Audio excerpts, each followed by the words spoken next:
Welcome to Waywut, your weekly verbal doubletake. This is a rabbit hole podcast where a couple of old guys do moderate to shallow dives into various topics, ranging from true crime, paranormal, sports, pop culture, or anything else that we find interesting.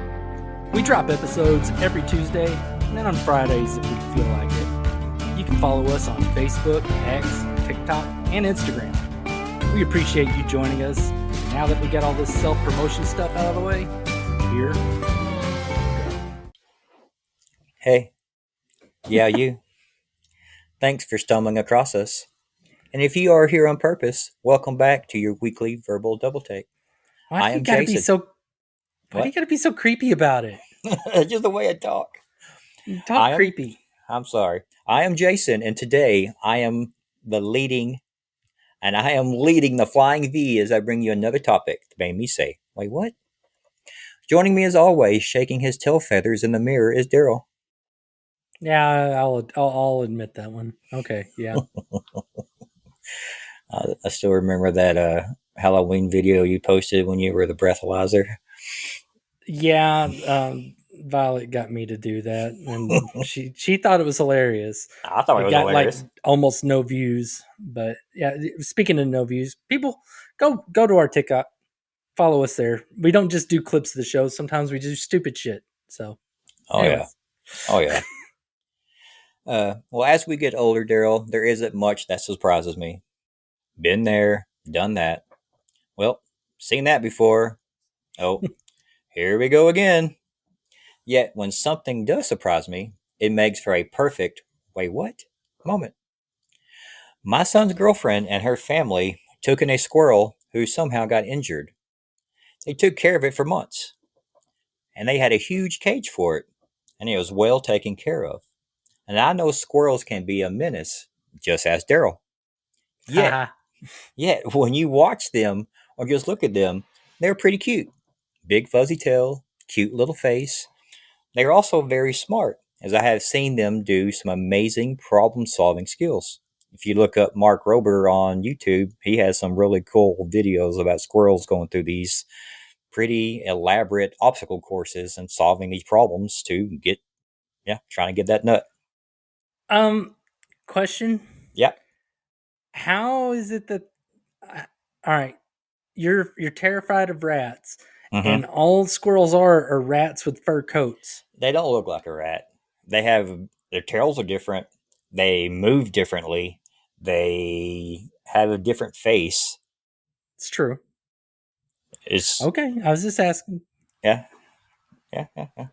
Anyway, if you're interested in look up Mark Rober. He got some pretty cool squirrel videos on there. But squirrels are also very common. We see them in all kinds of settings. They seem to always be searching for that next meal, which normally consists of nuts, seeds, fruits, or insects. Just a cute little furry critter with nothing extraordinary about it. That is what I thought. Like I said, my son's girlfriend and her family took in a squirrel after it was found on their property needing some help, needing some mending. When a hummingbird ran into their window at their house, they knew they needed to do the same thing. They knew they needed to take care of it. So they carefully picked it up, and then as it regained consciousness, they placed it back into its giant cage with the squirrel. And this is where the video that I saw picks up. Oh no. The hummingbird is flying around, acting like hummingbirds do. Then, in a matter of seconds, you see the squirrel come into the frame, and as it used its little arms and plucked that hummingbird out of the air and promptly bit its damn head off. Holy shit. Yes, to say that I was shocked would be an understatement. I mean, I expected it to kill it, maybe even eat some of it, because you'd see stuff like I've seen a video of a deer eat a baby chicken. You know, sometimes herbivores, their body needs something and they take it in. I mean, they'll eat. They know what vegans don't know, but bit its fucking head off. Bit its entire head off. It had it by its wings. I'm telling you, I have the video. It will be shown. It is the most shocking thing in the world. Show that. It's nature. But he grabs it out of the air and all in one swoop, in just a matter of bam, that quick. Oh It my happened. God. Yeah. Well, it turns out squirrels love hummingbirds. It is a delicacy. I didn't know it. Who knew? Who did? I think this is hilarious. Basically, that squirrel's like, man, this family takes such good Oh, care of yeah, me. thank you so much for the gift. How did you know? Oh, it's like somebody buying you a tomahawk steak. It's Yes. like, here's a tomahawk steak. It's like, oh, thank you. And that squirrel, like you said, was for like, oh my god, they love me so much that they brought me my favorite dish. Oh my God. Oh, So this is common in the wild, yeah. They actually will eat a hummingbird. which is crazy because hummingbirds have that really long beak. Yeah, you think I it would mean, how poke did, their eyes out or something. or yeah, or jab them in the throat, give them their own little tracheotomy. Maybe that's why it bit his head off so quickly, because it could possibly do that to him. But it was the swiftest assassination I have ever seen in my life. It was, I mean, hummingbirds are quick at that. Does the entire family scream at once? Yes, you see the video all shake and kind of fall down like the Blair Witch Project. You know, it's It's so funny because I mentioned her because she was the one that I met that listens to the show. That it kind of Mhm. like, I'm like, I don't know how to talk to you. Um, and I know she mentioned that she gave you an episode idea, and I didn't know it was Yes, going to be this this. this is it, and this is has led me to our topic: the little known or unexpected facts from the animal kingdom. God. Yeah, it was incredible. I'm telling you, the video. I'm not giving it justice because you're like, oh look, look at the I hummingbird. Look mean, how it cute ain't it a is. gory video, is it? No, it's not blood squirting everywhere or anything Okay. like that. It's just, oh, it's this hummingbird. Look at it, and then you see the squirrel just chomp down at it and then just stare at the camera like, and you just see the camera kind of just go away. Oh my It's God. it's incredible.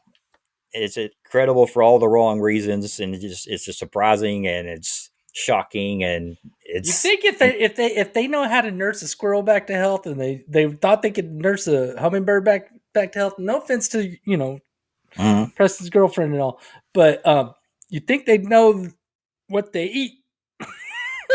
Exactly. But I who mean, would think that? it's like, oh, I found a pet tiger, and I mean, I found a tiger, an wounded tiger, and a gazelle.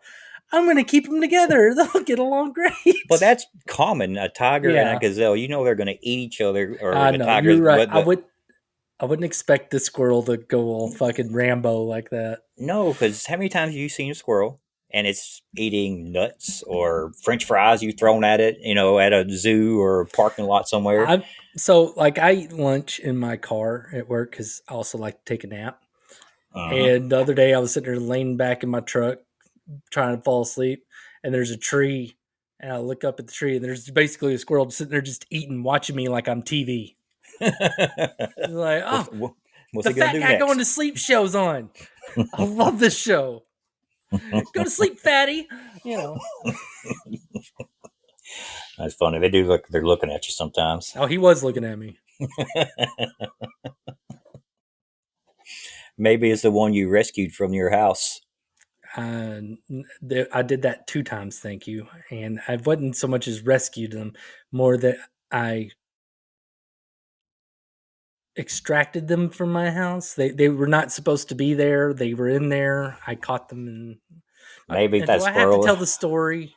You don't have to tell a story, no. Okay. But now that you mentioned it, people might be like, "What story is All he right. talking about?" So in my youth, we lived in a very, very old house. And whenever I was a teenager, we would, and in this old house, you'd hear squirrels running up in our attic. Hmm. You'd be laying down in my room and you're like they were, playing like the most fun game of tag ever. Better than rats. And then every now and then they would accidentally get cut in the walls. And there was like one spot out in my kitchen where we were missing a chunk of wall because it was an old crappy house. And you'd come in and you'd see like a squirrel at our dog food dish just eating dog food. And then whenever you'd see it, it'd go back into that hole. So one day, Jason and one of our friends came over and they knocked on the door and I was like, come in.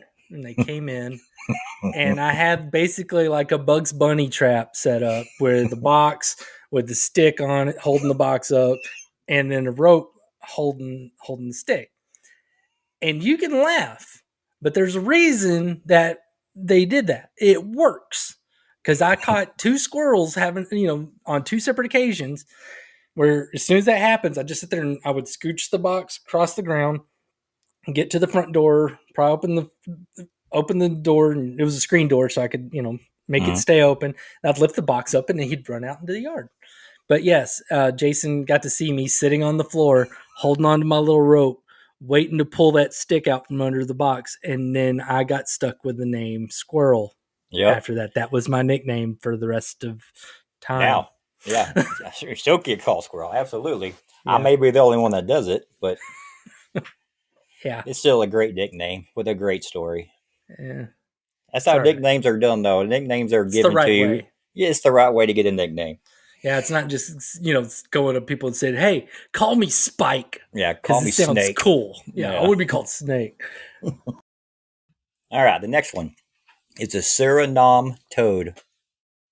The phobia for the fear of holes is called trypophobia.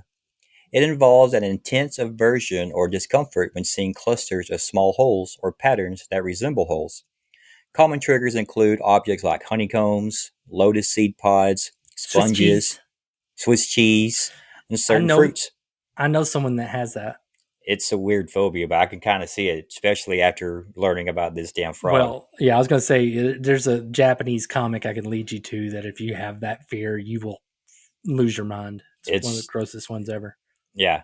There's no doubt that a person suffering from this phobia would fall dead from hearing about this toad. The Suriname toad has a very unique and disturbing looking way of procreating. Females release 60 to 100 eggs, which are fertilized by the male, and then they're put onto the female's back. The female's skin grows around the eggs, forming honeycomb-like pockets. Tadpoles develop within these pockets and emerge from her back as fully formed toadlets in about 4 to 5 months. It is one of the most disturbing yet fascinating things to look at, unless you have trypophobia. It's kind of like Alien almost, except yes. A chest burster. It's a back burster. Oh my God, Darrell! It looks like a honeycomb on his back, and it's kind of like a membrane over all these little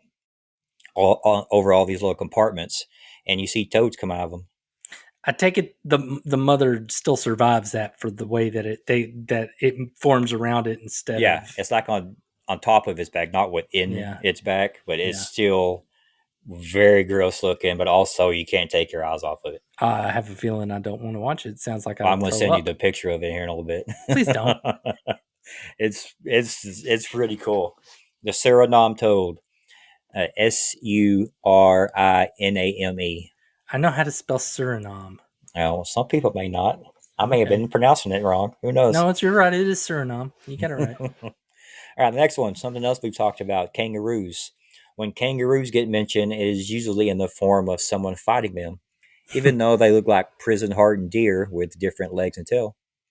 Now I have a scouting report for the next person who wants to take one on.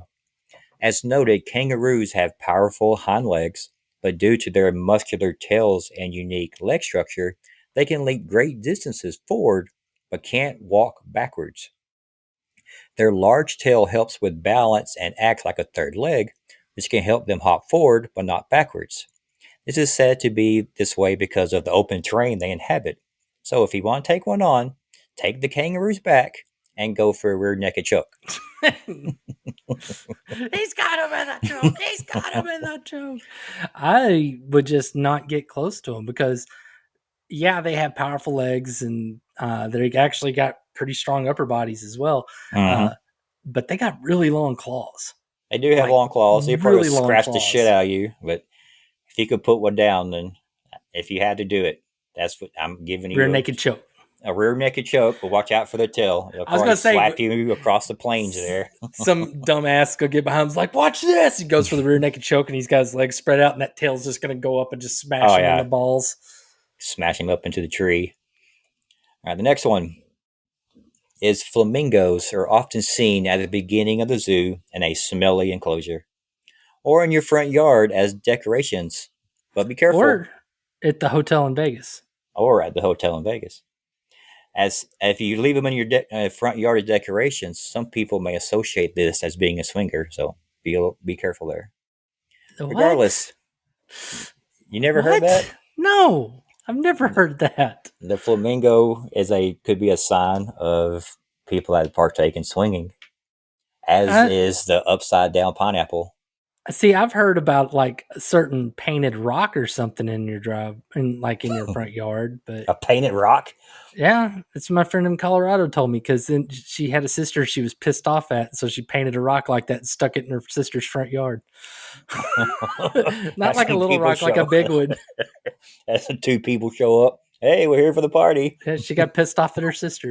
She put that in her front yard. No, well, I've heard that the sign of you being a swinger is flamingos in the front yard and an upside down pineapple. It's like the sign of like a We're open for business. well, Yeah, I was gonna say like the sign of like a racist or a KKK member is one of those old lawn jockeys. yeah. Oh, okay. I know what you're talking about now. I remember those. Yeah, I remember seeing those in people's yards. Yeah. Don't see them anymore. Used to. No. I Yeah. like what people do now. Like my brother-in-law, he's got like they get in their garden. They have like these tactical gnomes. So it's like garden gnomes, but they have like sniper rifles and Oh, they're in and you prone kind of hide them positions. places. He's Okay. got like one holding rocket launcher, stuff like that. It's pretty cool. We have a yard gnome. His hat lights up. It'd be cooler if he had a gun. It would probably be cooler if he had a gun. Regardless where you see flamingos at, if the flamboyance of flamingos, and FYI, that is what you call a group of flamingos, is a flamboyance. Man, that is so not near as cool as crows. I don't remember crows. It's a murder of crows. A murder of crows. Yeah, A that's pretty murder of crows. Yeah, crows are hard. And flamingos is like, hello.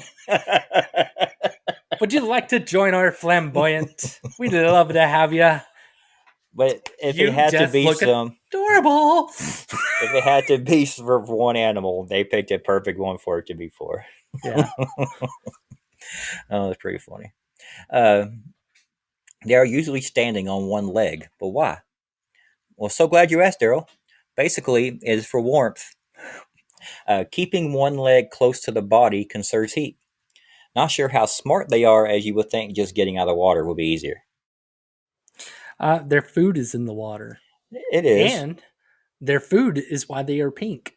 The crustaceans they eat. Yep. Mm-hmm. Well, I always wondered why they stood on one leg, but now I know why. I never cared. All I ever thought about was the opening to Three's Company. I think it was Priscilla Barnes because Three's Company, they were going around the San Diego Zoo, Mm-hmm. and Priscilla Barnes, who such a fucking babe, was staring at the flamingos, and then she stands on one leg, and I'm like, you could do whatever you want, Priscilla Barnes.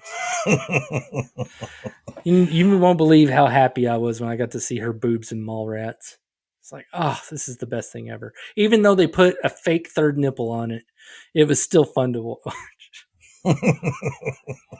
You could just take that third nipple off, and there's the rest of She them. does at the end. She just pops it off. Yeah. It is fake. She did it.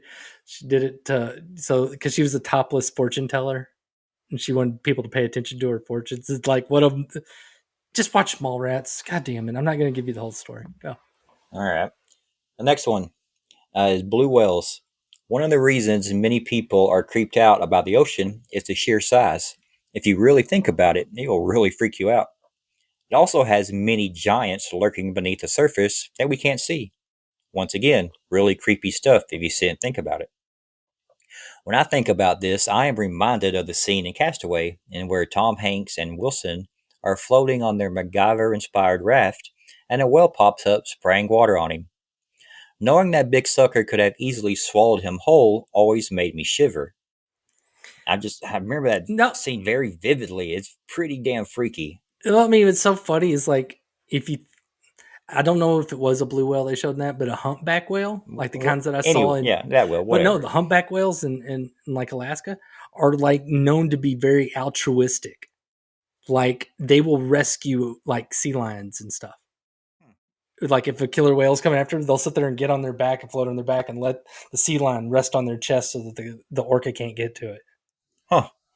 they don't get anything out of it No, except for orca getting can't to do anything to flip the them. bird Yeah. to the orca. But yeah, they're very empathetic and altruistic animals. So in Castaway, it could just been spraying them like, "Wake up, dude! You got a ship to pilot." Could have been a Yeah. good humpback whale. Yeah, I mean, that's what I took it as it too, because that boat did come by eventually right after that. But still, knowing that that big ass thing is underwater and you didn't have no idea that it was there coming up, it's pretty damn freaky. Oh yeah, no, I remember there's a video that came out last year. I want to say where I forget what kind of whale it was, but it sunk a boat near Massachusetts, where it just comes up and just lands on it and knocked it down. Damn, it could do it. It could do it. In fact, they are so big, a small car can fit inside its aorta, and its tongue weighs more than a female elephant, which is quite impressive for all the female whales out there. Well, they are considerably not really. If you ever looked at, I mean, they are filter feeders, so they don't exactly have a mouth to do much with that tongue. Very true. It's very weird when they open the mouth. They don't really. I mean, they can't open that much. It's just like I said, it's filter feeding. So Yeah. they're not like one of those like the sperm whales that have the big old jaws or anything. Also, a blue whale can shoot water out of his blowhole 30 feet in the air. That is Dang, pretty impressive. Yeah. big tongue and an impressive money shot. Yeah, even at my worst, I could only shoot water out of my blowhole about 10 feet. Oh God! Now I'm remembering whenever in high school, whenever somebody would always polar bear in the pool, and I don't know if that's what it's called to every teenage boy out in the world, but basically, either Jason or me or any guy would sit there and be like just swimming, and next thing you know, he would be underwater, and then his butt would pop up like a whale blowhole. His bare ass. You pull your pants down so that your bare ass sticks out of the, is the only thing that sticks out of the water. And for some reason, we call it polar bearing when it's clearly whaling. It would have been greater if we were able to shoot water out of our blowhole. Well, I guess that's why we call it polar bearing. I guess, it's just a big white ass. Oh my God. I remember that. The things people do, we were retarded. I mean, I'll never forget us playing freeze out in winter when it was super cold outside. Yeah, we got all the windows down, AC blasted, none of our, all of us down in our underwear. Oh dear God. Yeah, we were going to give up. No, I'm not very good at giving up. I'm pretty bad at that. You almost broke my arm. Almost broke your arm once. Me and Jason were wrestling. He got me in a cross arm bar, and I wouldn't give up. And I want to say it was there good 10, 15 minutes. My arm was numb by the time we were done. Yeah, and I wasn't going to break his arm, but I sure wasn't going to just let him go. And he wasn't going to give up. And any more pressure, it may have hurt you. That was bad. It was bad. But hey, shit we do. Yeah. All right, the next one, sloths. The first thing you think of when thinking about sloths is how slow they are. Normally, slowness comes with laziness and, well, being dumb. They're depicted in the animated movie Zootopia as being just that. It's a pretty damn funny scene. Yeah. But in reality, they are very smart. They eat foods that are very low in nutritional value, so to conserve energy, they move like they have been put in slow motion. They also spend a lot of time hanging upside down. This has given them incredible strength. In fact, they can lift their entire body weight with one arm and are 3 times stronger than humans. What is also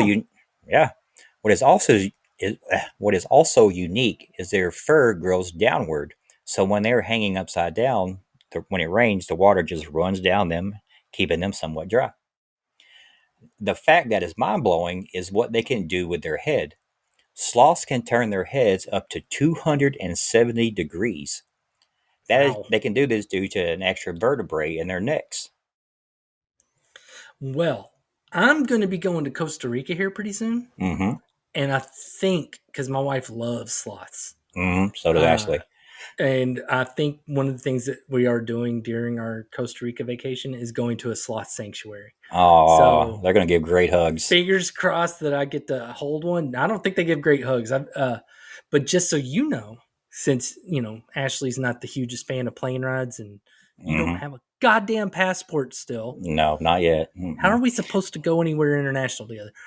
But there is near me in Little Elm, Hmm. there is a sloth uh, encounter, I guess is the best way to put it. They will actually bring a sloth to your house. What? Yeah, for like a party or something where somebody will talk to you about sloths. They won't let you hold it. I think you might get to touch it. You might get to feed it. That's what she If always it, if says. if it's hungry, you can. I think they'll let you feed it. But yeah, it's over in Little Elm. It is, and you can have a sloth come to your party. Oh, Which cool. I thought about doing that for Denise, but the second I saw that you don't get to hold it, I was like, well, fuck, she ain't. Yeah, she. She'll end up getting us in trouble because she'll grab it anyways. She'll be like Elmira from Tiny Toons, like, I'm gonna hug it and kiss it. And I would want to hold it too. It looked I like it don't would know. Have you give seen great those hugs, videos where people have like picked them up out of the road? I mean, because and they sloths have have like those very big long ass long claws. claws, and they'll pick them up and they'll just sit there and like this, and then they'll put them over on the side of the road and then just start doing their little creep and I've crawling. seen the one where he turns around and looks at him like he kind of thanking him from getting him off the road. You seen I that don't one? know. You see that as two different things. You could be looking at him like, bitch, I will cut you, motherfucker, if you don't put me down. Next time, yeah. I will come back. Anyway, Oh, that was a good scene in Zootopia when the the DMV laughing, workers, yeah, when yeah, he's finally gets the joke. yeah. I think that's everybody's favorite part in Zootopia, and if it isn't, you're broken. Yeah, absolutely. All right, I'm going to end with this one. Dogs. Uh, man's best friend. No, not the TV remote or your favorite lazy boy chair. I am talking about those loving, slobbering, hairy, tail wagging dogs. Now, dogs are special in so many ways. To every dog owner out there, you know exactly what I mean. They are very unique. One unique fact is dogs sweat through their pads on their feet, not anywhere else. There is a reason a dog likes to dump his water bowl out and stand in it. Bernie does that a lot. She likes to dump it out and just lay in it, all over the floor. You don't care, just lay in the damn water. Their eyesight is also unique. They don't just see in black and white, they can see a limited range of colors similar to Daryl. Fuck They're you! I'm just waiting for that, you son of a bitch. I gotta get my jabs in. Jab, jab, jab. Their range and colors are mainly blue and yellow. Next time you go buy a chew toy or another toy for them to mutilate, buy one yellow, blue or yellow, so it stands out. Or buy a red one so it can be hidden from them and Daryl much easier. Fuck you. I The, know, like I'm wearing a red shirt right now, and I thought it'd be funny because I was like, I'll wear a camouflage hat, but it's got Deadpool on there, so it's red in it. it's the camouflage hat with red. Did you know Yeah. the under? Let me see the under part of your bill. Oh, Yeah, did you know that part was red? yes, I do. Okay. I knew that. I see red ish. I see my version of it. I just don't know what y'all see. So whatever. Apparently, whatever I see is very brownish looking.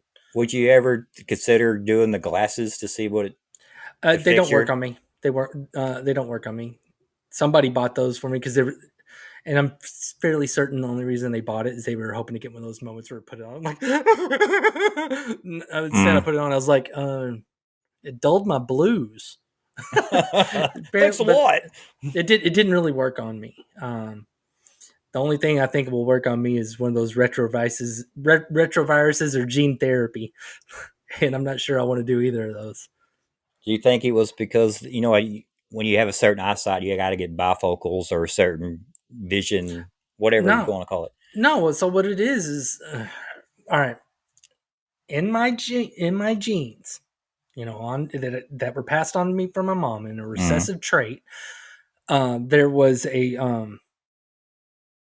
there's the genetic stuff to make your eyeballs and make the cones in your eyes. Uh, the cones in your eyes are the ones that take in the light and make it where you can see the different colors of the spectrum. I'm missing some of those cones. They're just not there. So that's why I see less color than y'all. But more than somebody that like that has like trypophobia or whatever. Interesting. I just need to buy you some cones. It's not. Nope. Just move the fuck on. Hey, All right. Darrell, what color is this? What color is this? How do you even know when the light turns green? Oh, anyway, they're all valid questions for somebody that can't see in color. For the people that are just listening, Jason just got the finger. So anyway, go on. All right. The last factor is pretty similar to that of humans and their fingerprints. We all know that no one has the same fingerprint as someone else. It is unique to that individual. But did you know a dog's nose print also falls into this category? Not one dog has the same nose print as another dog. All right. So is somebody going around just taking nose prints to verify that? I guess they've done a study where they've checked into it enough where not one dog's nose print is like another dog's nose print. I want details. How many did they check? I'm sorry, but if you check like that, and what breeds were they? Were they all the same breed? Were they different breeds? Were they mixed breeds? I need details. They were all different. Tell me, Jason. Tell me more. When was the study done? A couple of days ago when I wrote this script. All right. Well, that will wrap up this episode. Do you have a unique animal fact or story that you would like to share with us? Was an animal murdered in your house by another animal? Let us know. I have really enjoyed this series on animals. I have done a few of these naughty by natures where we have covered their naughty side, their criminal side, and now their unique side. And I would love to do more, but I'm running out of sides.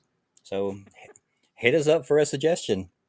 Make sure to check back next week after Darrell spanks his monkey, chokes his chicken, and puts up his trouser snake as he whips out another topic that'll make us all say, "Wait, what?"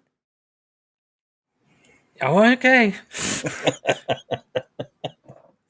I guess. Yeah, I don't know. I'm just trying to bring it all home. Bye. Later. Thank you for joining us for this episode of Waywut. This show's available on YouTube, GoodPod, Spotify, Apple Podcasts, and pretty much anywhere you listen to podcasts. We'd love to hear from you. Please comment on what you just listened to, pass along episode ideas, or just talk to us at Waywut Podcast in our Facebook group or on TikTok, Instagram, or X. Again, we really appreciate you joining us. Come back again to hear about some stuff that will make you say, "Wait, what?"